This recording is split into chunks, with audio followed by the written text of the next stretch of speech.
brief que nous avons donné à notre architecte était très simple. C'était un agrandissement sous forme de véranda avec beaucoup de lumière et avec pour objectif final, lorsque l'agrandissement serait terminé, qu'il n'y ait pas de différence entre la partie ancienne et la partie moderne. Il fallait que le tout se fonde très harmonieusement dans le style du début du XXe siècle.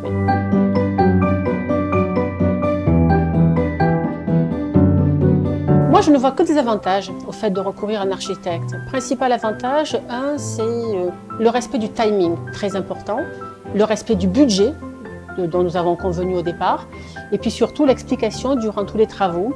Moi, j'ai tellement d'amis qui ont eu des soucis avec les différents corps de métier.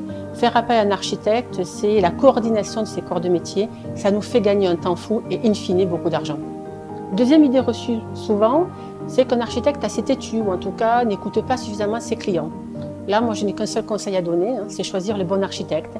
Et là, une solution, c'est en rencontrer plusieurs et choisir celui ou celle avec lequel ou avec laquelle on a le plus d'affinité.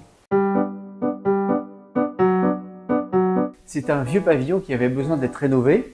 Et en plus, on avait certaines idées relativement moderne, on voulait tout chambouler à l'intérieur de ce pavillon. J'ai choisi un architecte parce que j'y connais rien et j'étais incapable de réunir, de chercher des entreprises pour faire les travaux chez moi, pour préparer les dossiers à déposer à la mairie.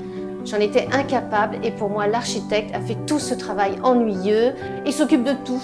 Il fallait faire appel en fait à un vrai professionnel. C'est rassurant parce qu'elle a fait appel à l'architecte, bon, c'était une femme, elle a fait appel à un ingénieur. Elle a calculé la portée, combien pouvait supporter un IPM, etc. Alors j'ai entièrement confiance. C'est l'homme de l'art, c'est lui qui connaît, c'est lui qui est capable de décider, parce que moi, ce n'est pas mon métier, je n'y connais rien du tout.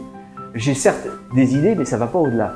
Lui, en fait, il a les idées, il va s'inspirer de mes idées. En plus, avec son imagination, il va trouver d'autres choses, il va tout ordonner. Il y a la verrière qui avait bougé 2 fois de suite en 6 mois avec les grosses chaleurs.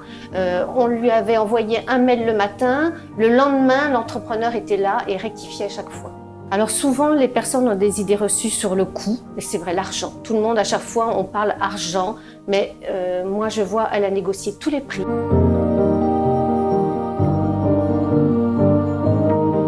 Il y a le service qualité, le service après-vente, que ça se négocie pas. La tranquillité d'esprit, ça n'a pas de prix. Et puis tout le temps qu'elle a passé à suivre le chantier. Nous, quand on travaille toute la journée, qu'on part le matin, qu'on rentre le soir, on ne peut pas vérifier ce qui a été fait. Elle l'a assumé. La mission que nous avons confiée à notre architecte était la surélévation des combles. Nous avons des combles aménageables qui étaient une hauteur d'1,80 m et compte tenu des nouvelles dispositions dans le cadre de la loi Allure, nous avons eu la possibilité d'agrandir et donc c'est cette surélévation qui a été choisie, qui a été confiée à notre architecte. Il y avait une problématique liée au ravalement de la façade et au cours de la mission d'étude, notre architecte nous a proposé de réarchitecturer un petit peu cette façade et c'est dans ce cadre-là qu'a été fait aussi les travaux liés à la façade.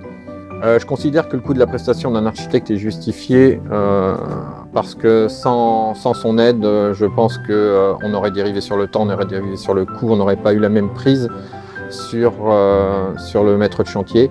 Et donc pour tous ces points de vue-là, je pense qu'on ne peut pas faire l'abstraction d'avoir un architecte.